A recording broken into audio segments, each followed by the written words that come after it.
Rekam. Makasih Billy ya. Iya Pak, udah Pak. Oke, ya. Ini masih 22 orang yang gabung ya. Kita tunggu yang lain sebentar lagi. Ini sudah pada lihat videonya kan tentang gangguan zat adiktif ya. Kecanduan.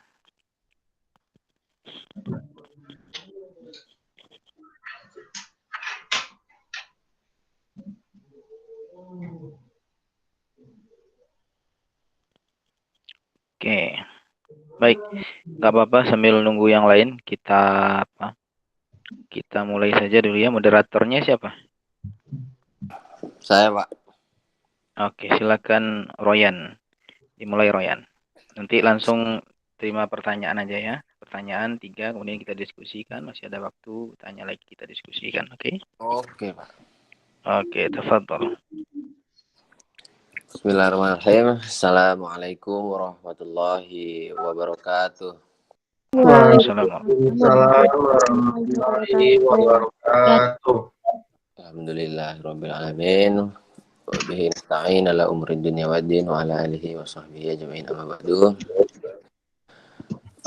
Alhamdulillah pada ini kita masih dapat berjumpa dalam rangka melanjutkan pertemuan perkuliahan online kita.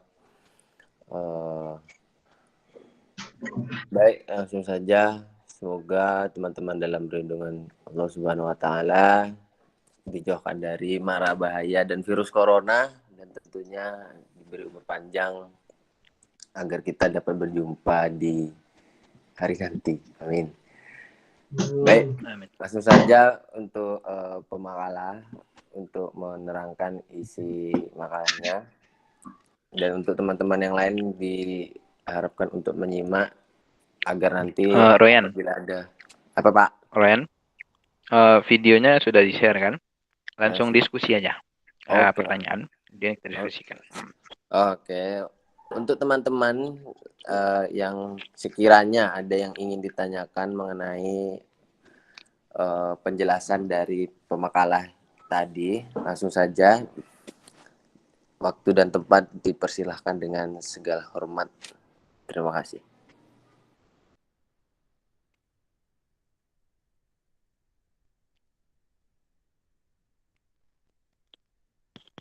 Silakan yang mau bertanya. Saya kira banyak didiskusikan. Nah, ini masalah menarik ini. Kemarin ada kakak kelas kalian yang meneliti ini tentang pecandu nih. Dia meneliti di rehabilitasi ya, panti rehabilitasi. Bahkan ada salah satu dosen psikologi ya di UIR tuh, dia alumni dari Jogja itu. Dia pecandu dulunya, kemudian berhenti dan sekarang jadi dosen dan pegiat anti narkoba ini dia. Oke, silakan. Berdasarkan materi yang sudah di-share oleh materi, ajukanlah pertanyaan. Kita diskusikan di sini mengenai gangguan zat adiktif ya, atau obat terlarang. Silakan.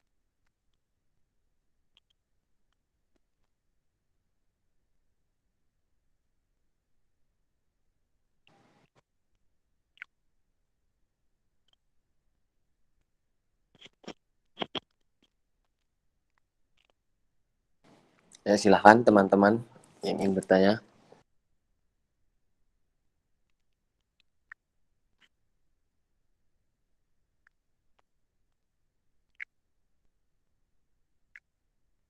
Silakan, siapa yang ada pertanyaan?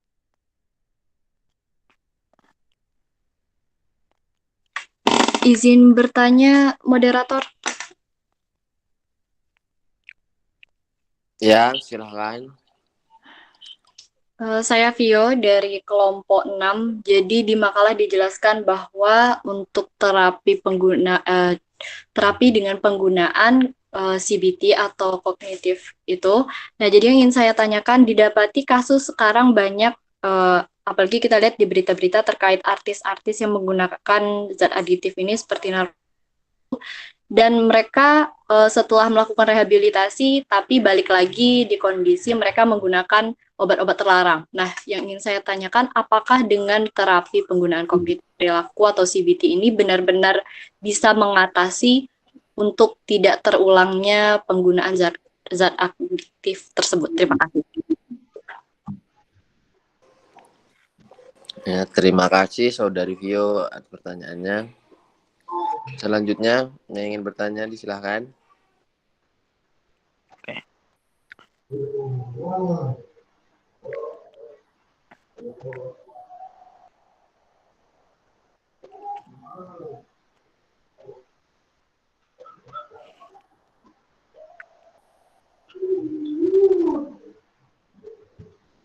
Oke, kalau tak ada, kita diskusikan yang satu dulu sampai yang lain nanti. Ada Billy ya. Bingung yang mau ditanyain, Pak. Bingung. Bukan bingung karena sedang nge-fly kan?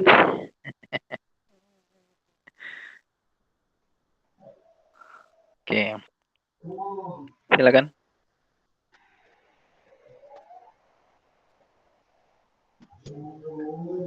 Saya ingin bertanya,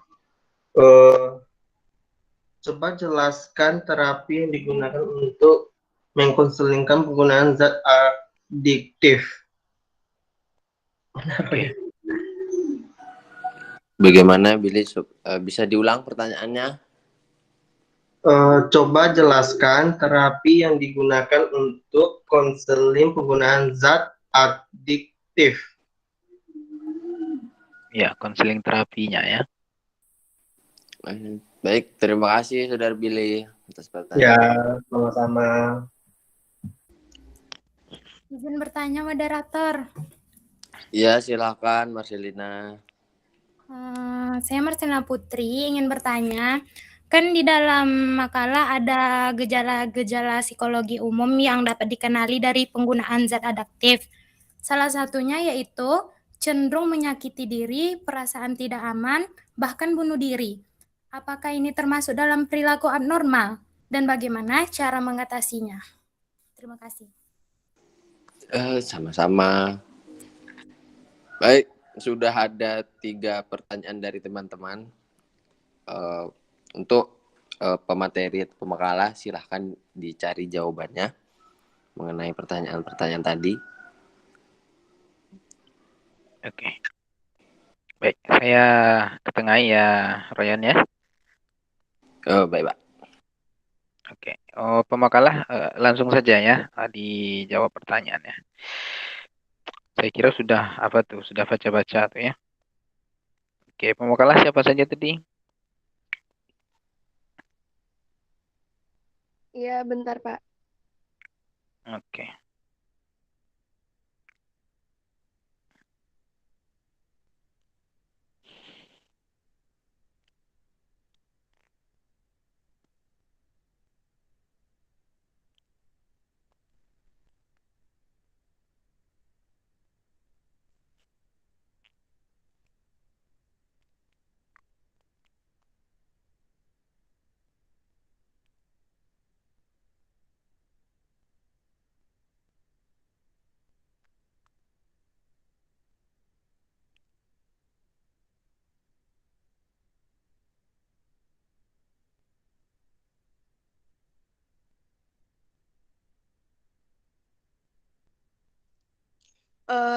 Moderator, izin menjawab pertanyaan dari Violita. Ya, silakan Mela. Silakan. Tadi kan Vio bertanya apakah dengan menggunakan CBT ini yang pengguna zat ini apakah nanti bisa terulang lagi atau tidak? Baik, di sini saya akan mencoba menjawab pertanyaan dari Vio. Sebenarnya kalau penggunaan CBT ini tidak untuk memberhentikan pengguna ini secara total, karena disesuaikan dengan tempat tinggalnya gitu. Misalnya ya, tempat tinggalnya tuh masih banyak orang yang menggunakan itu, maka dia itu juga akan terpengaruh untuk menggunakan kembali zat-zat tersebut. Jadi pendekatan perilaku ini tidak dapat untuk memberhentikan si pengguna zat adiktif ini dengan menggunakan berhenti secara total.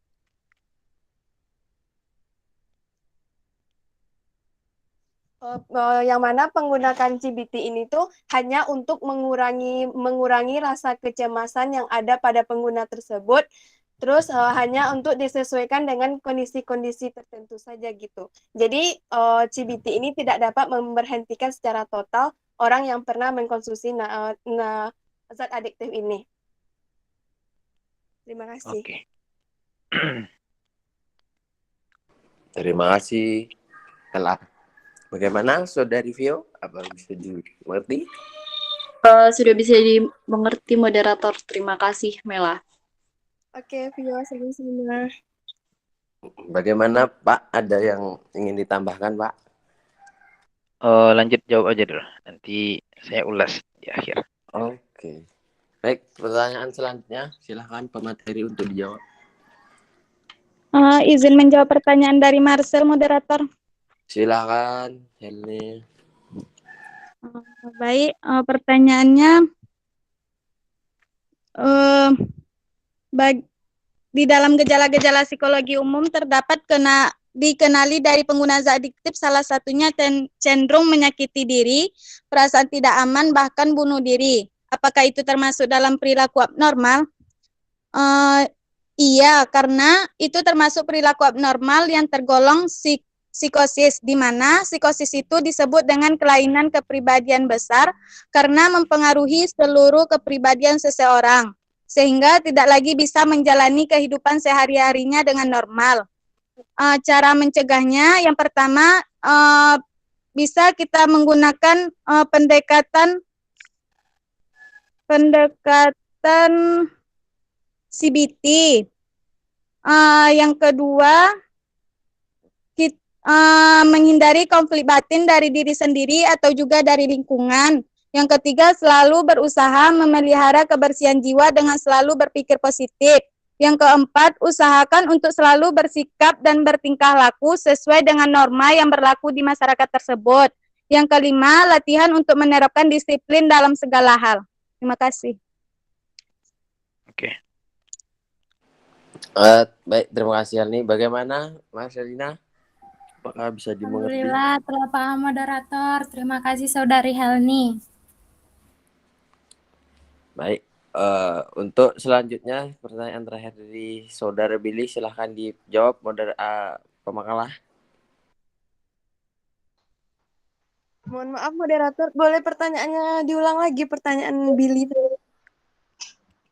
Billy, silahkan diulang pertanyaan Anda. Ya. Coba jelaskan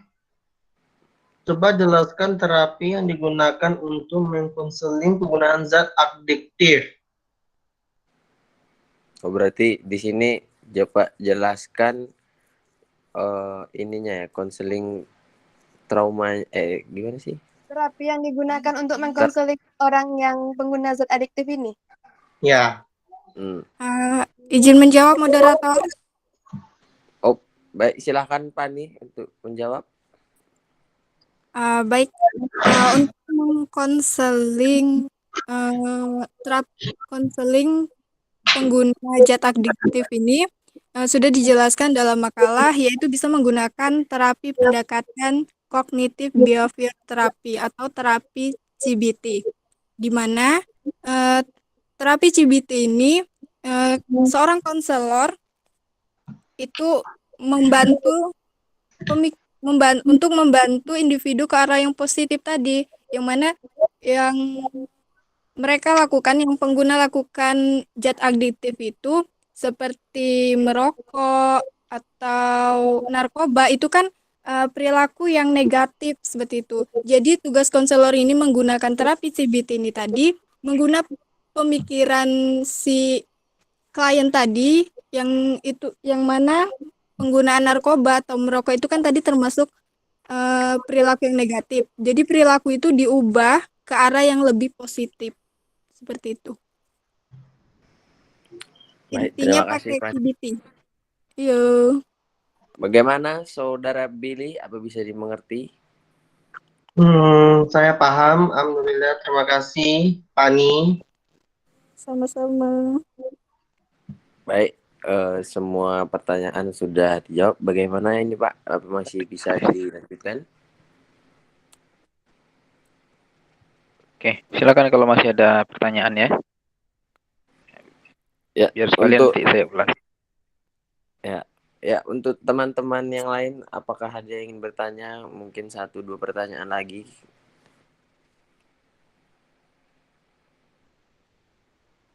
Jika ingin ditanyakan silahkan. Mau tanya deh, aku Ya, Royan. silakan Diana. Oke, terima kasih untuk moderator. Di sini saya Diana Anggreni ingin bertanya. Misalkan nih penderita atau pengguna zat adiktif ini kan udah kita terapi. Terus walaupun udah kita terapi, itu tuh belum tentu sepenuhnya dia bakalan sembuh total kan? Ataupun kalau misalnya dia sembuh, itu kan apa? Eh pasti ada kemungkinan sekian persen dia bakalan ngulangin lagi. Pasti ada gitu. Nah, gimana sih caranya biar eh, penderita tersebut yang sudah diterapi itu tidak mengulangi apa yang dia buat lagi? Karena setelah diterapi itu, setelah dia sembuh, pasti ada aja gitu godaan lainnya. Apalagi dia udah pernah nyoba gitu kan. Kalau menurut Pemakalah gimana gitu caranya? Terima kasih.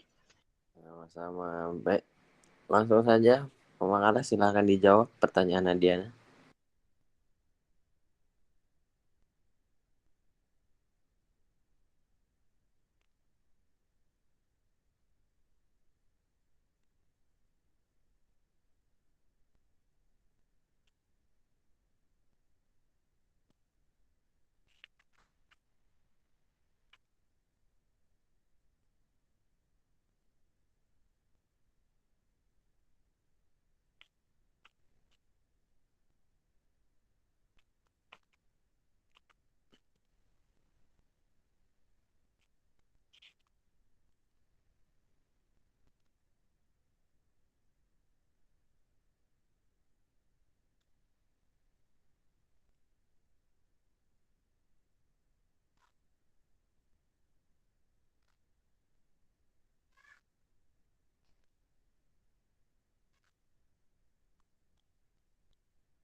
Bagaimana? Pemakalah sudah bisa dijawab?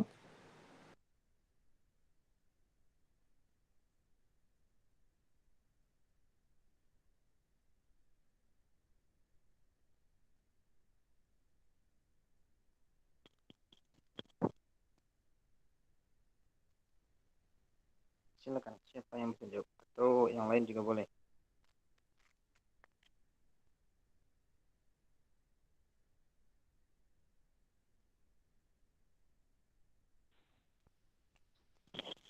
Masih bisa bertanya, moderator?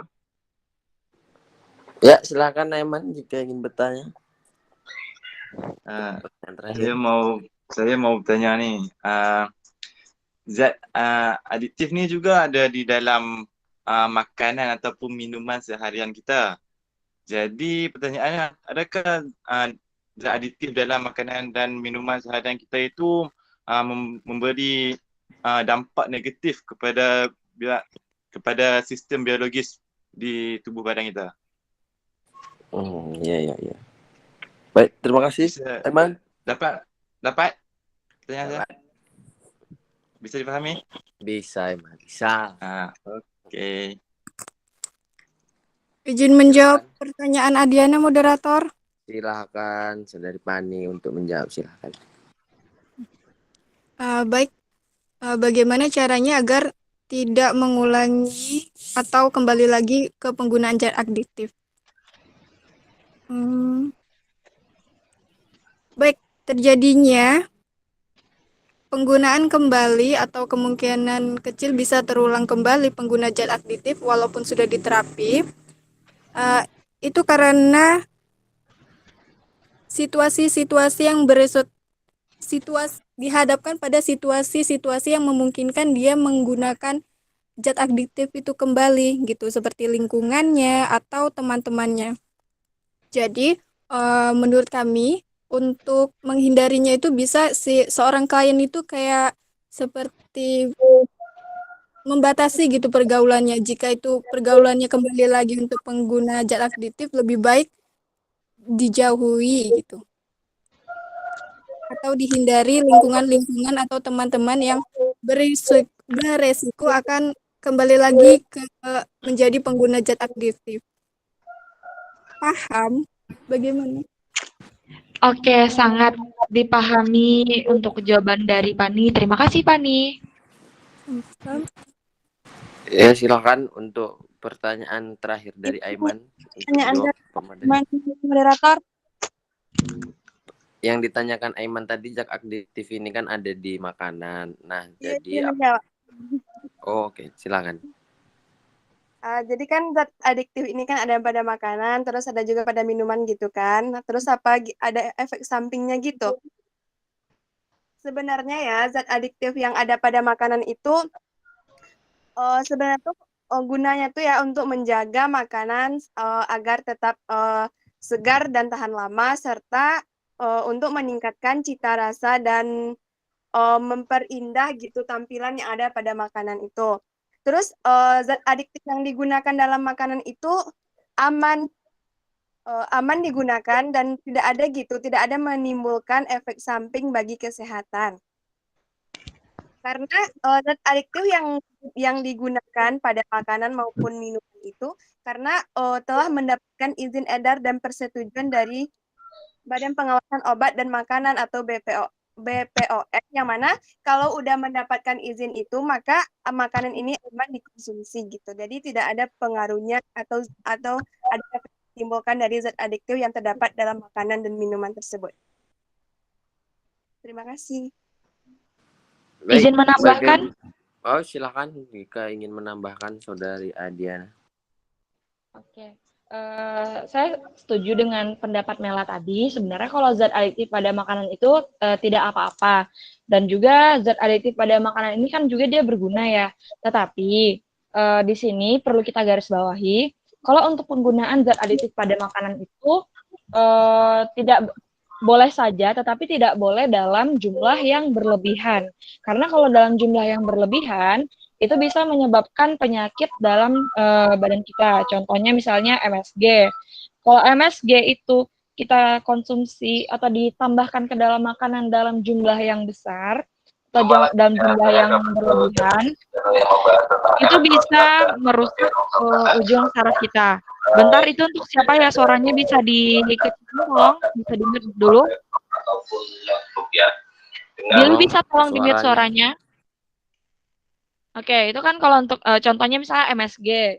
Terus juga kalau misalkan ya untuk ini pemanis buatan itu misal pemanis buatan seperti aspatram ya atau apastram ya. Kalau misalnya digunakan secara berlebihan itu bisa menyebabkan penyakit kronis. Gitu juga dengan gula dan garam itu juga kalau misalnya digunakan, gula kalau dikonsumsi berlebihan atau ditambahkan ke dalam ini yang berlebihan bisa menyebabkan diabetes, sedangkan garam itu bisa menyebabkan darah tinggi. Sebenarnya ada banyak lagi sih ya zat adiktif yang kalau penggunaannya berlebihan bisa menyebabkan penyakit kronis, bisa menyebabkan penyakit.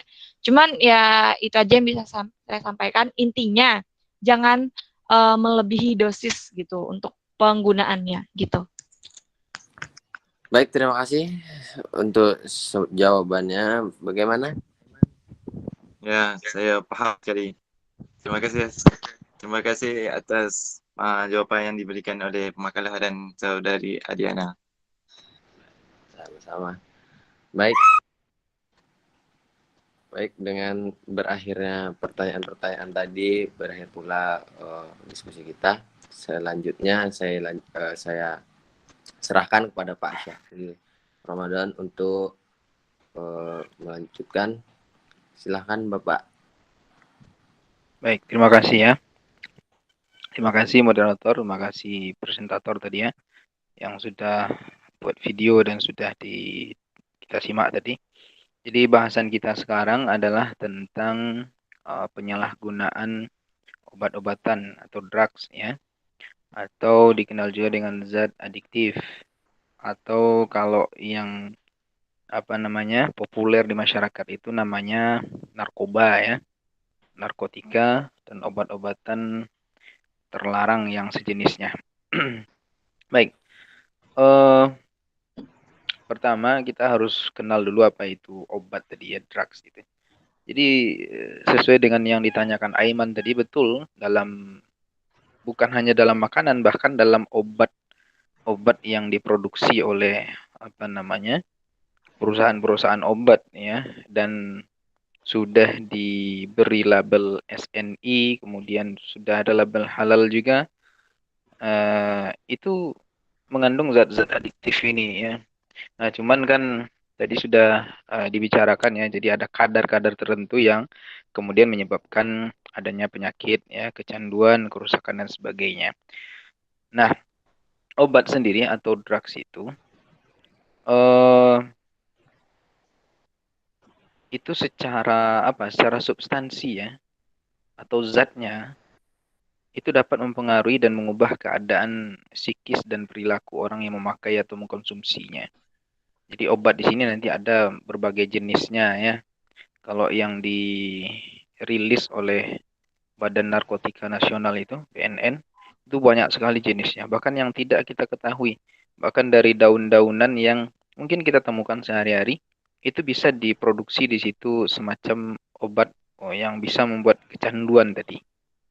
Ya, kalau yang familiar ya, tumbuhan-tumbuhan itu kalau di Aceh itu kan ada ganja itu ya. Nah, di sana kan biasa orangnya dia untuk campuran sayur ya, tapi kadarnya itu rendah gitu ya. Sehingga menjadi makanan sehari-hari mereka itu ya. Nah, kalau tak ada ganja itu mungkin tak afdol makannya gitu ya. Tapi bagi kita di sini tidak seperti itu gitu. Oke, jadi di ganja tuh kalau ditemukan ladang ganja yang banyak, dan sebetulnya bukan ladang itu ya. Setelah saya lihat gitu ya, ternyata itu dia tumbuh begitu saja sama kayak bayam. Jadi bayam itu dia kan ada bijinya tuh ya, biji bayam ya, biji zaroh ya. Itu jatuh dia ke tanah tumbuh gitu ya. Nah, begitu mudahnya tumbuhnya ganja itu. Nah, sehingga di sana memang banyak ladang-ladang seperti itu. Dan ini bagi oknum-oknum tertentu ya. Ini digunakan atau disalahgunakan. Nah, obat sendiri itu diproduksi ya, dibuat dari berbagai macam sumber ya, bisa dari tanaman ya, bisa dari zat kimia juga ya, banyak jenisnya nanti. Nah, obat yang kita bicarakan di sini adalah obat yang bisa mempengaruhi atau merubah keadaan psikis dan perilaku. Artinya obat ini, drugs ini bisa berpengaruh kepada rusaknya jiwa, mental, dan rusaknya perilaku kita. Nah, jenis-jenis obat ini biasanya seperti obat penenang ya. Obat penenang itu ini banyak digunakan dokter nih. Ya, anestesi itu kan. Nah, untuk apa anestesi itu? Kalau di dalam kedokteran itu kan membantu sekali ya. Dan ini dibolehkan ya, ulama sepakat itu dibolehkan. Ya, tapi kalau di luar itu ini tidak boleh dia. Jadi misalnya kalian pusing terus pergi ke apotek ya, beli obat penenang dimakan gitu ya, diminum, tidak boleh. Ya, ini nanti bisa menimbulkan kecanduan, ketergantungan. Sama kayak orang yang misalnya sering sakit kepala gitu ya. Dia ada obat-obat tertentu memang yang bisa untuk membuat dia tenang gitu, atau stres, dia bisa membuat dia tenang.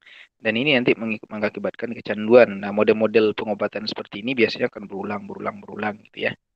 Oke, sama kayak ganja itu kan juga menenangkan sebetulnya. Ya, begitu juga dengan jenis-jenis yang lain yang sering dikonsumsi, sabu dan sebagainya. Dia orang yang banyak masalah kemudian pakai ganja, kayak artis tadi yang kalian diskusikan tadi, para artis ya, public figure ya, yang banyak masalah ya. Kemudian mereka menenangkan diri dengan memakai obat tersebut dan memang fly mereka tenang gitu ya. Nah, tapi kemudian muncul ketergantungan ya. Bukan menghilangkan masalah, malah menambah masalah. Jadi hati-hati ya, jangan sampai larinya ke situ. Jadi kalau hatinya tak tenang, banyak masalah, Allah katakan ala bidzikrillah tatmainnul qulub. Ya, tidaklah zikir itu melainkan mendatangkan ketenangan hati. Jadi obat-obatan kita atau candu kita harusnya candu kepada zikir, bukan candu kepada narkoba dan sebagainya itu. Oke, kemudian ada heroin ya. Ini yang banyak beredar ya. Marijuana itu sejenis ganja itu mungkin ya. ya narkoba lah ya, jenis itu. Kemudian ada istilah ketergantungan kepada obatnya atau candu. Nah, ini yang kita masalahkan, ini yang kita bahas. Ini yang jadi abnormal ya kalau candu. Jadi kalau orang berobat ke rumah sakit biasanya di anestesi ya, dikasih obat penenang oleh dokter, dia nggak menimbulkan candu karena kadarnya sudah ditentukan. Nah, beda dengan orang yang memakai secara bebas. Nah, ini disebut dengan penyalahgunaan obat-obatan. Ini yang disebut dengan gangguan tadi. Nah,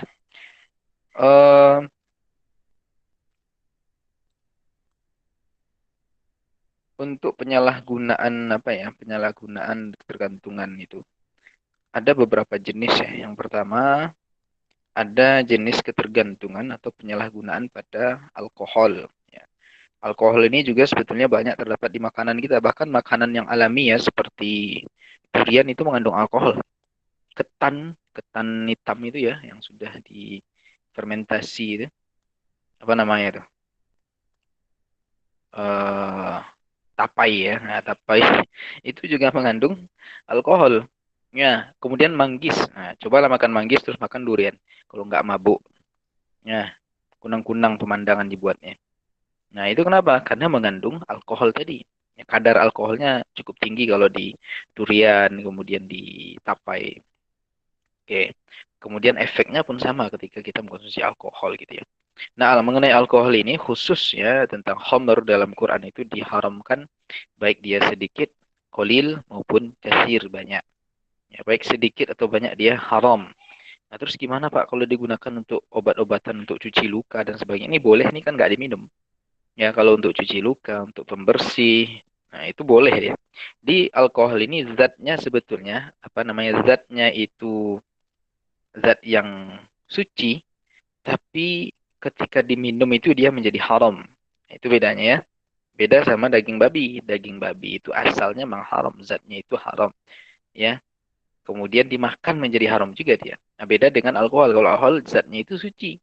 Ya, sehingga ketika kita habis wudhu kemudian terkena alkohol, nggak batal wudhu kita. Ya, tapi kalau kita habis wudhu terkena anjing, misalnya dijilat anjing atau terkena dijilat babi atau menyentuh babi itu menjadi batal, itu bedanya ya. Jadi alkohol itu kalau untuk kosmetik, untuk untuk mencuci luka, obat-obatan itu menurut para ulama tak masalah. Dia menjadi masalah kalau diminum. Nah, yang di dalam agama kita kan dijelaskan innamal khamru wal maisir wal ansab wal azab dan seterusnya itu kan ketika diminum dia. Nah, kenapa saya katakan begitu?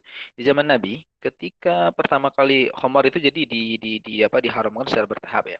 Pertama diberi peringatan bahwa di dalam khamar itu ada banyak mudarat, cuma sedikit manfaatnya. Kemudian ayat berikutnya turun, jangan dekati tempat sholatku kalau kalian sedang mabuk, ya mulai agak keras.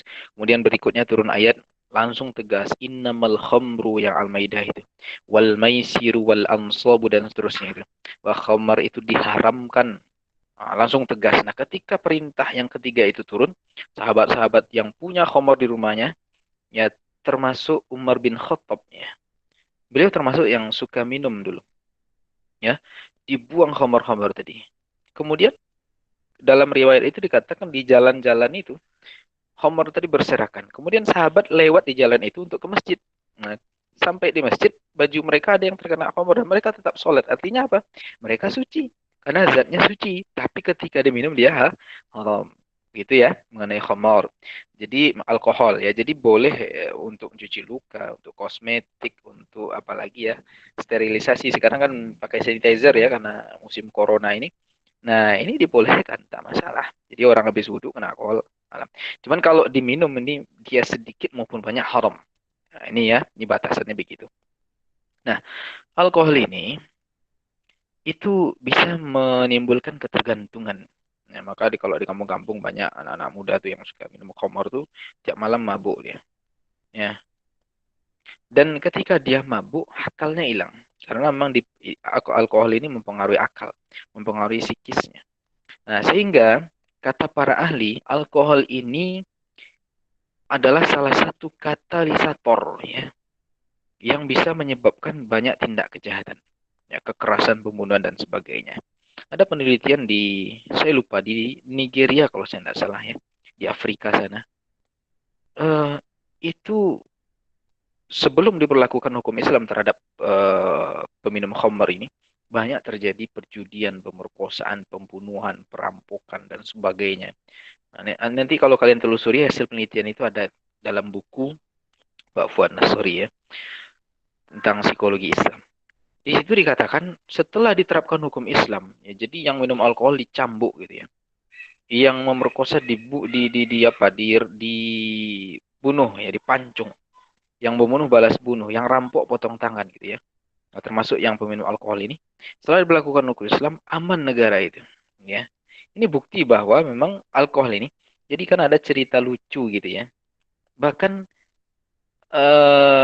ini sering disampaikan, saya lupa ini entah riwayat sahih atau riwayat yang dhaif ya, tapi sering dibicarakan itu. Kalau orang suka main perempuan ya, dosanya cuma di situ saja. Orang suka main judi ya habis di situ saja. Tapi kalau orang suka membunuh ya selesai di situ saja. Tapi kalau orang minum alkohol, dia bisa melakukan semua kejahatan tadi. Dia bisa merkosa, dia bisa membunuh, ya, dia bisa melakukan apa saja. Karena akalnya hilang. Ini bahaya alkohol, sehingga tegas dalam agama kita dikatakan innamal khamru wal maisir, dan seterusnya itu adalah haram, ya, haram, ya. Itu adalah perbuatan setan. Nah, dalam pandangan psikologi, pengguna alkohol kemudian menyebabkan ketergantungan, akalnya terganggu, perilaku terganggu, yang disebut dengan abnormalitas. Nah, apa yang terjadi ketika orang kecanduan? Ketika orang mengkonsumsi alkohol tadi, ya terutama secara berlebihan ya. Ya, ada juga yang sedikit tapi tidak apa-apa Pak, ya tetap haram ya, tapi walaupun tidak ada dampaknya. Nah, ketika mereka mengkonsumsi secara berlebihan atau ketergantungan, maka yang muncul ada yang pertama, ini yang menyebabkan tadi rangsangan seksual cenderung meningkat. Ya. Walaupun unjuk kerjanya, performanya untuk melakukan hubungan itu menurun, tapi rangsangannya meningkat. Nah, tapi lemah kekuatannya tak ada gitu ya. Gimana tuh bahasanya? Jadi kecenderungannya untuk kebutuhannya untuk masalah seksual itu meningkat, tapi tak punya kemampuan. Nah, makanya banyak terjadi kemudian setelah dia melakukan pemerkosaan itu lanjut ke tindak pembunuhan. Dia nggak puas sampai di situ. Atau yang lain-lainnya.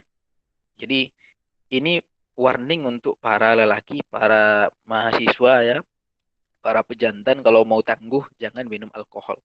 Ya, kalau minum alkohol Anda bukan pejantan tangguh ya. Pejantan yang lemah syahwat ya. Nah, ini hati-hati. Alkohol ya, termasuk nanti rokok ya. Dan itu bisa menyebabkan impotensi. Ya, impotensi, gangguan kehamilan dan seterusnya.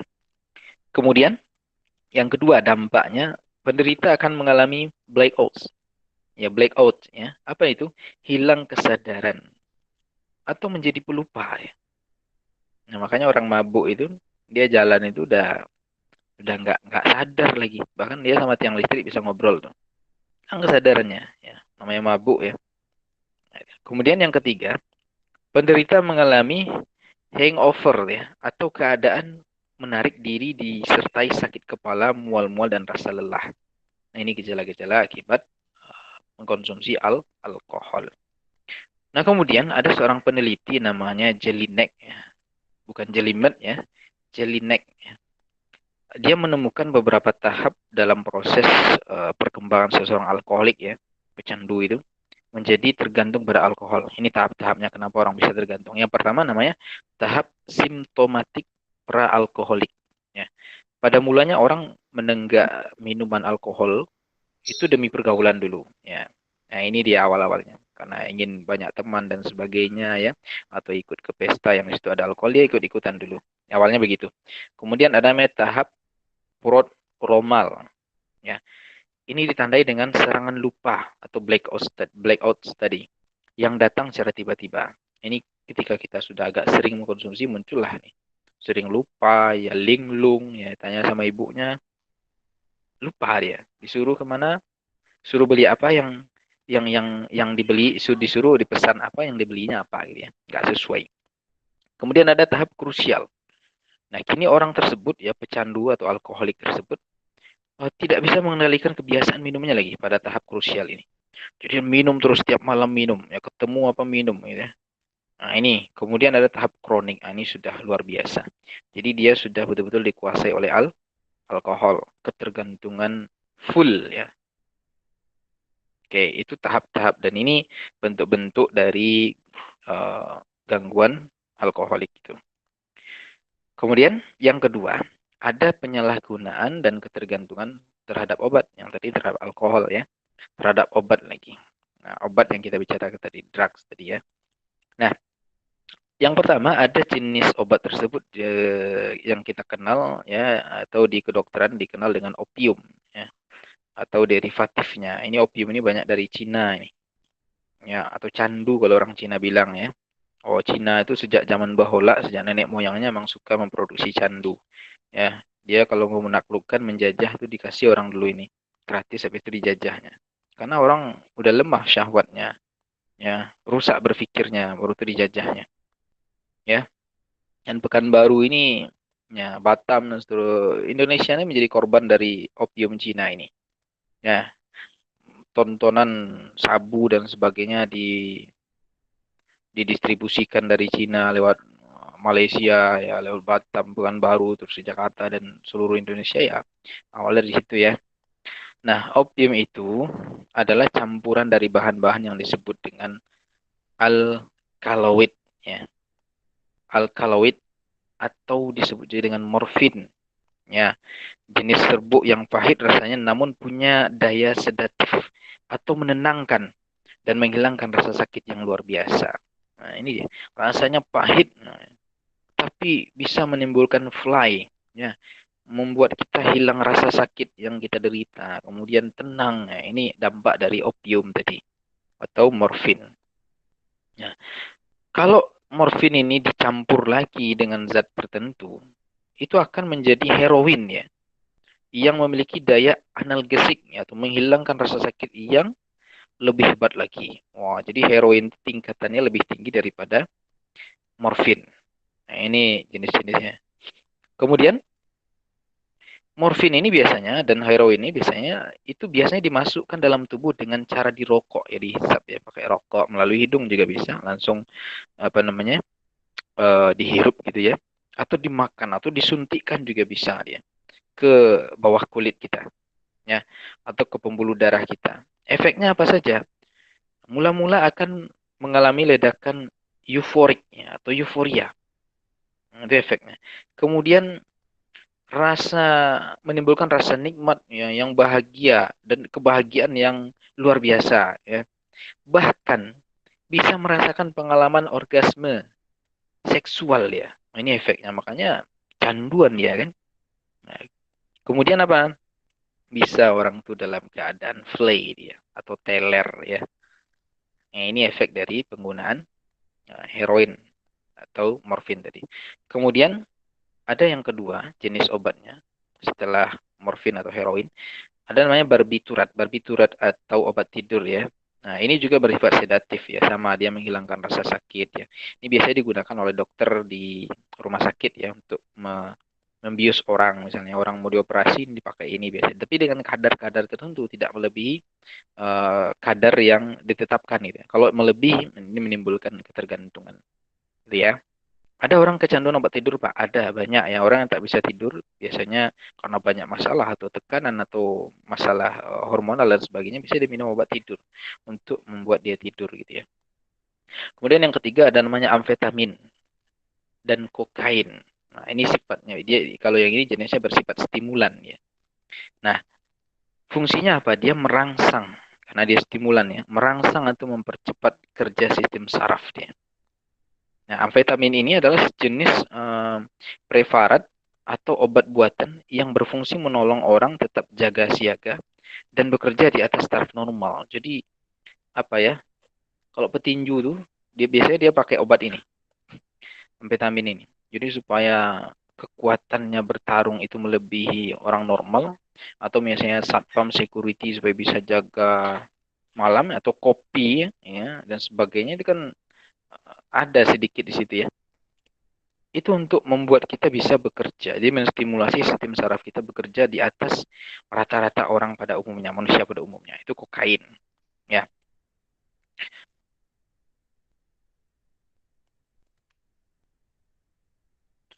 Kemudian ada LSD namanya. Obat-obat sejenis ya, halusinagen ya, bersifat halusinagen ya, membuat orang berhalusinasi ya. Jenis-jenis obat ini jenis-jenis obat yang biasanya memiliki efek seperti detak jantung ya, tekanan darah, tegangan otot ya, pernafasan akan meningkat ya. Kemudian bisa menimbulkan halusinasi tadi. Jadi orang bisa ya mungkin agak mirip dengan ngefly gitu ya. Tapi ngefly itu hanya kenikmatan yang dia rasakan, tapi kalau halusinogen ini dia bisa berhalusinasi. Kalau orang berhalusinasi itu bisa muncul citra-citra di dalam otaknya ya. Sebetulnya itu tak ada tapi citra itu muncul gitu ya, gambar-gambar dan seterusnya, entah apa lah itu ya. Berhalusinasi namanya. Kemudian marijuana. Nah, marijuana ini asalnya dari daun dan pucuk bunga tumbuhan yang disebut dengan cannabis sativa. Nah, biasanya ini dijual belikan dalam bentuk daun kering ya, atau ya ganja tadi itu ya. Ganja tadi. Oke. Nah, ini juga bisa menimbulkan ketergantungan kalau dikonsumsi secara berlebihan. Kemudian, selain jenis obat-obatan tadi, ada jenis kecanduan yang lain, adiktif yang lain. Dan ini bukan disebabkan oleh obat. Ya, ini termasuk di dalam jenis kecanduan ini, adiktif ini adalah obesitas. Ya, penyebabnya adalah karena kecanduan makan, overeating ya. Jadi kebanyakan makan ya. Kalau lihat makanan tuh dia tak bisa tak makan. Ya. Dia makan terus sampai dia tidur makan. Ini juga termasuk adiktif, kecanduan ini. Dan ini efeknya tak baik juga ya, bisa obesitas ya, kegemukan. Kemudian ada tuh orang yang gemuk, siapa kemarin, anak yang sudah dilatih HDR kemudian kurus, dia siapa ingat namanya tuh, yang orang Palembang tuh, orang apa tuh, ada yang ingat namanya, anak yang gemuk tuh, kemudian sekarang udah kurus tapi kulitnya harus dioperasi dulu ya karena obesitasnya. Oke, itu akibatnya. Kemudian judi ya, judi juga bisa menimbulkan kecanduan, adiktif ya. Nah, ini contoh dari adiktif ya yang abnormalitas. Baik, saya kira itu saja ya ulasan dari saya. Kalau ada pertanyaan silakan, kalau enggak ya kita tutup karena waktu zuhur juga sudah masuk. Saya kembalikan ke Royan, moderator.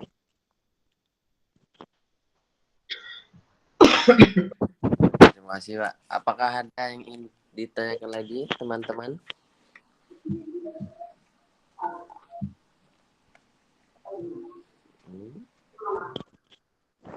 Silakan kalau ada.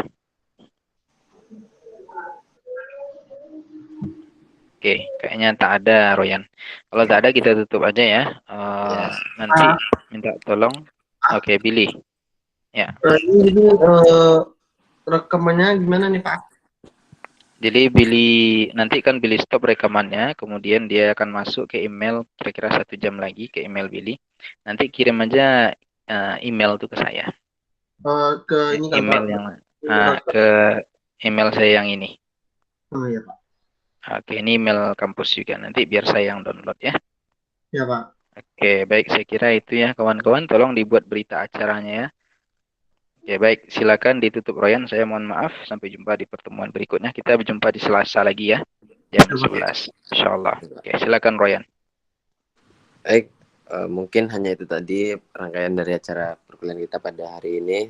Mohon maaf jika ada kesalahan kata yang kurang berkenan di hati teman-teman. Akhirul kalam. Assalamualaikum warahmatullahi wabarakatuh. Waalaikumsalam warahmatullahi wabarakatuh.